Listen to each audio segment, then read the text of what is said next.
into the future. Continuing on, bypassing usual military procedure, various unorthodox methods and the use of small arms explosives were adopted and official eyes were shut so long as the end result was achieved. One such stunt was to withdraw the safety pin from a hand grenade, release the arm, which we call the spoon, release the arm, which in turn would fire the 4-second fuse in the primed grenade, making it really live. Hold it for a second, and then throw it quickly. The object being to make sure the enemy would have no time to throw it back. Anyone refusing this dangerous venture would be subject to a variety of flowery names. Luckily, we had no casualties as a result. And what makes that scary is, so a grenade has a 4-second fuse. When you're holding something that, what do they call it? The arm. It actually fits into the web of your hand. This piece of like light aluminum. And when you put it in the web of your hand and then you hold the grenade, that thing is stuck in place. Mm-hmm. Now, next thing you do is you pull the pin. Because when the pin's in there, that arm doesn't go anywhere because it's spring loaded. As soon as you pull the pin, there's tension on the spring that's ready to make that spoon or arm fly off, and that's what arms it to blow up in 4 seconds. Mm. The problem is that the fuses aren't perfect. Mm. So depending on the fuse that you get, could be 3 seconds, could be 6 seconds, could be 4 seconds like it's supposed to be. Yeah. Is there a possibility it's 2 seconds? Yes, there is. So when you cook, we call it cooking it off. So when you cook off that grenade, there's a possibility that it goes off. Mm. But if you don't cook it off at all and you throw it, the enemy could throw it back at you, especially if it's 4 seconds. I mean, what are their choices? They can either jump on it, they can dive away, or they can grab it and throw it back. Mm-hmm. If they think you haven't cooked it back, well, the best thing to do is get it out of there. Mm-hmm. Remember T. Fred Harvey? Yes. He was getting in grenade tossing fights with the Japanese. Mm.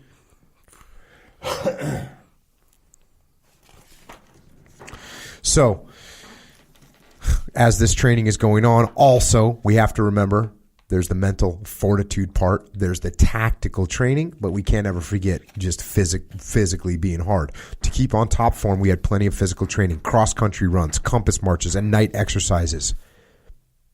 Discipline was self-imposed, and any need to impose it by a superior was frowned upon. Yes. That's what we want. Mm-hmm. We don't want to have to impose discipline. Wrote about it in Leadership Strategy and Tactics. That's not if you have to impose discipline, something's wrong. And you know what's wrong? Your leadership is wrong. Because if you're leading correctly, the troops will put discipline on themselves. They will acquire self-discipline because they understand why it's important. Psychological and physical resistance were driven to the utmost until men could take their limit and even more. But it was never enough. We were marched, counter-marched, and marched again in fair weather and in foul. Live ammunition fired at close range actually helped. I found myself so preoccupied with making sure I did not get hit that I became oblivious to fatigue and plodded on. At the end of the day's training, I would stretch out on the hangar floor absolutely shagged. On passing, Sergeant Sid Oxley might prod me and say something like, "Not bad, lad, not bad. Do better tomorrow, eh?" Get stuffed was the usual quiet reply as I slipped a well-earned cigarette between my lips and drew hard. So there's a pretty good chunk of this training in there. And again, all this training was, they just created this. They just created it. This was new. We're making up. And props, one thing. When I look at the course of my entire life, there's like a couple moments in time where things made an impression on me. And one of the things that made an impression on me as a little kid was I had these toy soldiers. I had a lot of toy soldiers. But the British commandos from World War II, they had little ladders. They had little grappling hooks. They had boats. Mm-hmm. And they had beanies.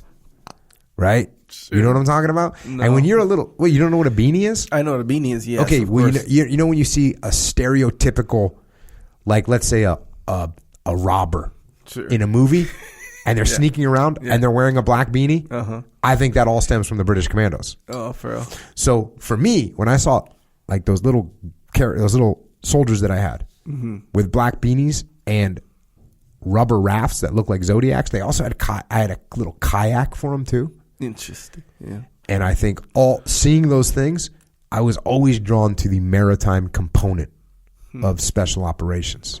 Interesting. Hey, I want to be what's the closest thing I can be to a British commando? I see these guys with boats. And the weird thing is, I mean, that's not what these guys were doing. And in fact, and I didn't say this, Reg Curtis didn't know how to swim. That's why he was so scared. And he doesn't say it until later in the book. That's why he was so scared of Dunkirk.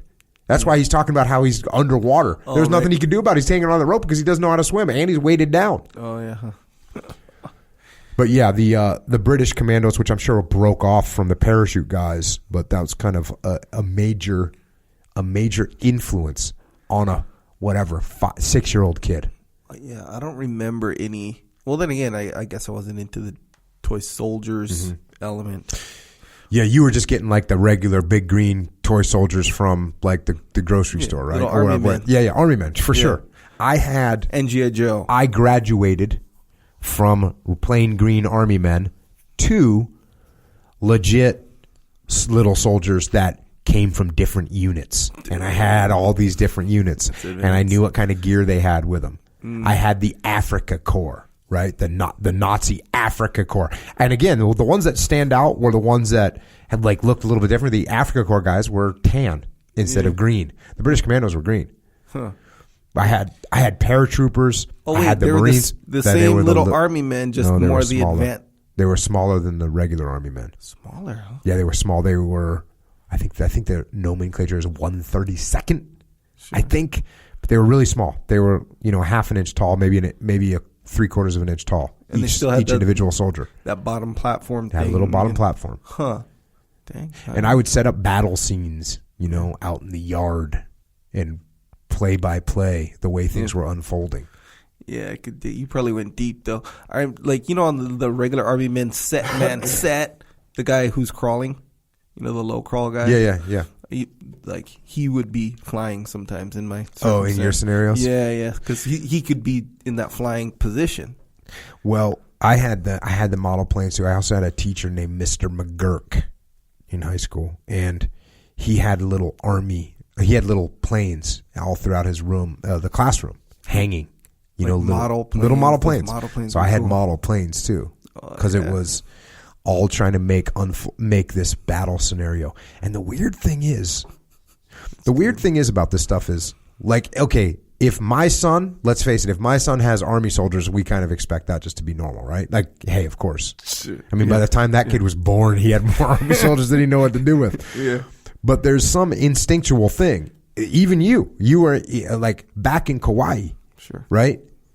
There's no, I mean, your mom wasn't saying, hey, I really want you to be interested in military stuff, no, right? And yet you had green army soldiers. Yes. And even though some of them could fly, which was a little bit unrealistic, some of them were still low crawling, right? Yes. Some of them were engaging in battle against other soldiers. Oh, yeah. So you have an instinct for war. Yes, big time. And I think just like I talked earlier about the instinct for like, hey, I'm part of something bigger than me, which is a beautiful thing. If you think about it, right? That's a beautiful thing. Like, I am part of this group that I'm subordinate to this group.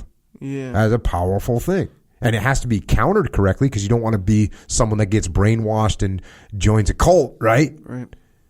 The Bhagwan Sri Rajneesh cult. Sure. Right? You don't want to be that person. No, not really. That is weird. Now that you mention that, like you had, what do you call it, an instinct for war? An instinct for war. Like I think because it's so common. Like consider like G.I. Joes. Okay, I'll say the scenario. So my dad built our house and he was one of the people who built our house. So when we're digging the cesspool, it's septic tank, I guess. It's like a huge hole. The hole is super deep. Anyway, they put the cap on it. Okay.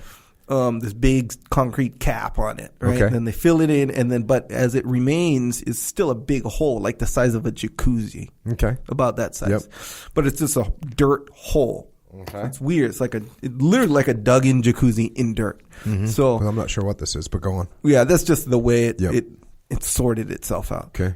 So it sounds like a foxhole. Yeah, we call it that. Yeah, yeah. But and then it'd rain. Quiet rains pretty much every day. So, yeah, I know. Not necessarily storming, but enough to put a cool little shallow puddle in the bottom of that and mud. So we're in a muddy terrain scenario, G.I. Joe wise. So we got hills. We got the top of the hill. We got the valleys, the water scenario at the bottom. And it was like battles going on the whole time. We'd light stuff on fire. And your like dad was no military experience. Negative. Your mom was no military experience. Your neighbors. My grandfather was at D-Day, but I did Canadian not know this. Side. Yeah, Canadian Canada. D-Day. Yes, that's sir. right. Salute. But I had no idea at this point, obviously. But nonetheless, we're still doing it. G.I. Joes, good guys versus bad guys, killing. Like, you know how you could take apart the G.I. Joes? Like, you could blow them out with firecrackers and then bury them and, do all this stuff. You're having ceremonies and stuff, bro. Oh, yeah. You were going deep. Oh, yeah, big time. Catching the whole dramatic thing. Yeah. And it's not like someone, told me to do that. Yeah. And how much did you see, how many war movies had you seen on TV? Do you even remember? I don't remember, but, you could, this is what, 80s, we'll say, 1980. So maybe there's some A-Team going on? A-Team, and watched it, not religiously or nothing. But so it's just, we're talking instinct. That's the bottom line. Yeah, I did. MASH was on. I don't think I'd ever watch MASH. That's more of a comedy, though. That's not but. Yeah, it is kind of a comedy. If you watch that show, it's actually, in many ways, there's some pretty heavy episodes of MASH, actually, because I remember watching it when I was a kid, and there's definitely, I remember watching that movie watching that show sometimes, and everyone's expecting to laugh, but then sometimes it would be super heavy because they would occasionally inject war into MASH, right? And so I think there's just an instinct that people can have at some level. And I think, obviously, just like instinct of being something bigger than yourself, that's an instinct that people can have at different levels, right? Not everyone's a 10 in, hey, I want to be part of a group that's bigger than me. Not everyone is. In fact, I would say maybe you don't even want to be a 10 because then you're just looking for a cult to join, right? Yeah. Next thing you know, you're buying a guy Rolls Royces, which is what you got to watch out for, right? So we're not looking to do that. Same thing with the warlike instinct, right? There's some people that are pretty high up on that. I believe I was pretty high up on that because I don't remember wanting to do other things, right? So when I thought about my future as a child, the thought was be a soldier. Yeah. That's what I remember. Be a commando. That's what I remember. So it's something that, and I'm sure there's a bunch of other, like a fatherly instinct, right? Or a motherly instinct. Or here's another interesting one. Some people like to travel, right? Yeah. Some people want to move around a lot. And some people want to stay home. There's different levels of instincts that people have. Some people want to settle down and hold what you got. Yeah. Some people don't want to do that at all. Yeah. So people have various instincts. So I would say that what they did in this training is hone the instincts that people did have and get rid of people that didn't have enough of the instinct for war. And, once again, talking about SEAL training, they're not really teaching you anything. They're just getting rid of people that don't have the right instinct. Yeah, can't do that. Yeah, that's what they're really doing. They're not teaching you anything. You learn only because you learn from your experience. Yeah. But it's not an active teaching protocol. Yeah, that's it. So what do you think? Do you think that that's good? Is that, and of course I'm not going to say, is that the best way? Because who knows the best way? But is that kind of the best way to do it? Because it kind of seems like it could be the best way to do it. It's definitely, you're not going to get any, you're going to minimize the amount of stray voltage. Don't you kind of want to work with someone that has a higher instinct for winning than someone that's got to be coaxed and trained? Yeah, exactly. You see what I'm saying? That's what it seems like. So that's why it seems like it's a pretty good thing to me. Right? Yeah, it's almost Who would you rather have on your football team? Someone that, now think about this. Think about who's the person that brings people onto the team? It's not the coach, but the GM? I don't know. Yeah. So let's say you're in control of a football team and you're going to take this thing as far as you can. This is your only job. Do you want the guy that you have to train a bunch to get him to be able to run a fast 40, or do you want a guy that comes out of the gate and he's kind of already there, right? Yeah. This is the no-brainer, of course. Now,